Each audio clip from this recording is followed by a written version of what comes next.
It is my pleasure to introduce this year's rising star, who really has dwelled in possibility and kept it there, front and center, through very much. Diane Darling is the founder of Effective Networking.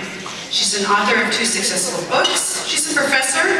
She's well known to many of us in this room as a speaker and an expert on the subject of networking. Most of us have known Diane for many years and have never known her story of triumph. Diane was by necessity an adaptable child, moving over 18 times before high school, changing schools, states, countries in the middle of school. In 1992, Diane's sister set her parents' house on fire and they lost everything. A few years passed, her mother passed away, her father passed away, and Diane was saddled with the debts of her family, as she tried to keep things moving forward. Amidst all of this instability, Diane launched Effective Networking.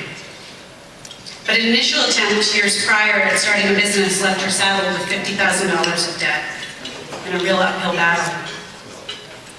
She kept moving on. She had to declare bankruptcy. And in 2003, Diane gave up her apartment. That's probably around the time I got to know you, Diane, maybe even earlier, and none of us knew. Since then, she's had to bounce around. She lived at the Y. She now is firmly in an apartment and came into CWE to pull it all back together. I'm happy to say that Effective Networking is doing well. Diane enrolled in the Women's Business Enterprise National Council Certification Program to become certified as a women-owned business to get corporate and government contracts. She's taken accounting classes, free legal services, and she's paying off all of her debts and putting her business first and putting herself first. As I was just speaking with Diane before I came up here and just asking her about her story, when she was approached as somebody who has also been an instructor at CWA with, hey, we're doing the Rising Star, do you know of anybody you might nominate? She thought long and hard and she thought, wow, I could nominate myself because her story was there, but she hadn't shared it.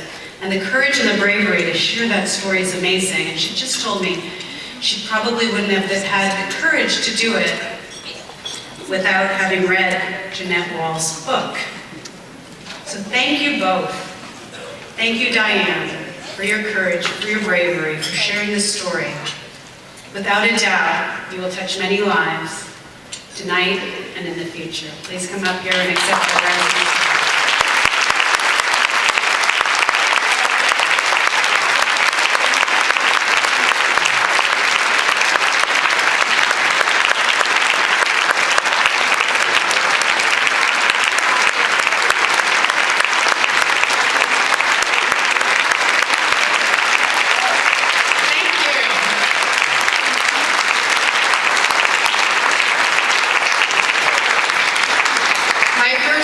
Was called Lost and Found, and I had left so many things in hotels and airports and airlines.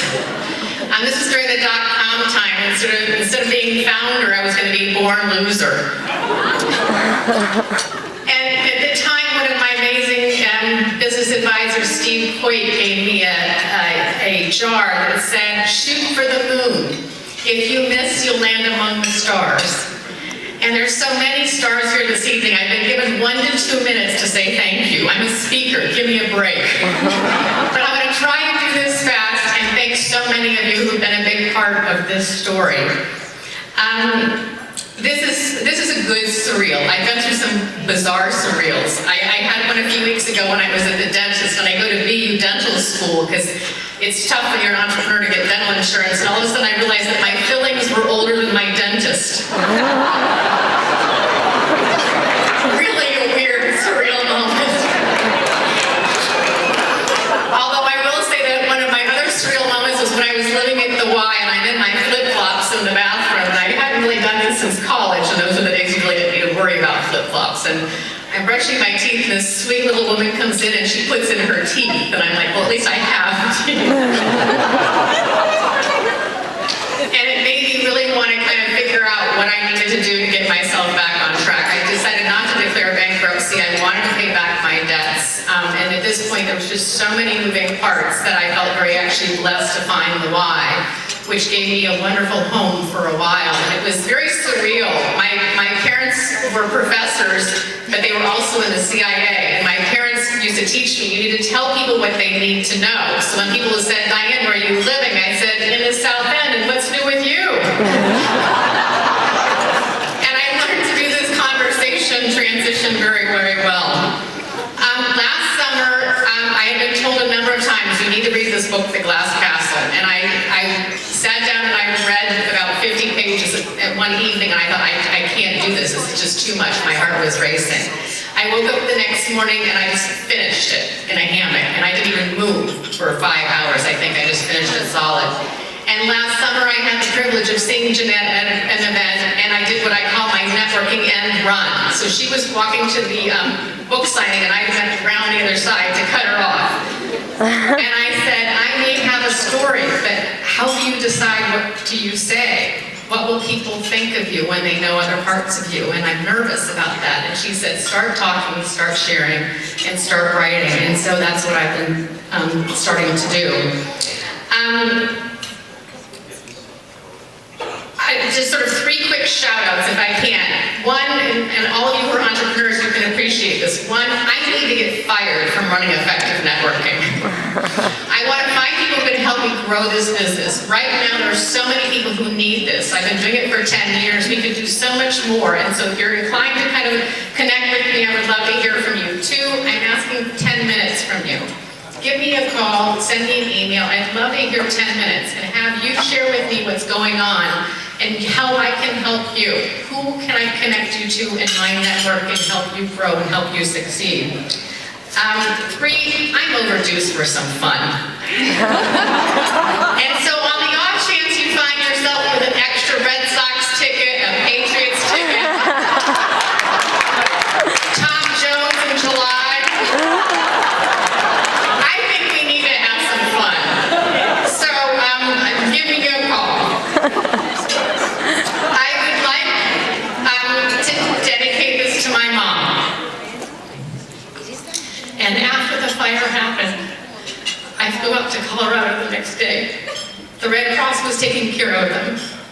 And we were cleaning out the house when I was the one who discovered paint thinner in my parents' food. And for the next 5 years, my mom led a tough life. And the last conversation we ever had was when she thanked me for giving her courage to move forward among very difficult times. She had had a really tough few years. I don't actually, but can't begin to imagine what it was like for her to watch the police read her rights, put handcuffs on my sister, and take her to jail. I don't know where my sister is now. She's somewhere where she needs to be, and I'm here with all of you, and I thank you for that. But I wanted, in a few weeks, I'll be 50, another surreal thing. And for many years, I used to send my mother flowers on my birthday with a card that said, thanks for the push. And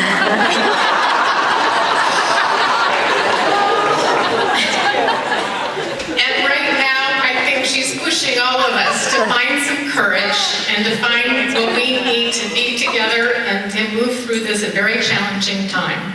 And thank you so much, so many of you who've known me in sort of the sunshine and the dark days, and thank you, and I need you now more than absolutely ever. So thank you so much to CWE and everyone here.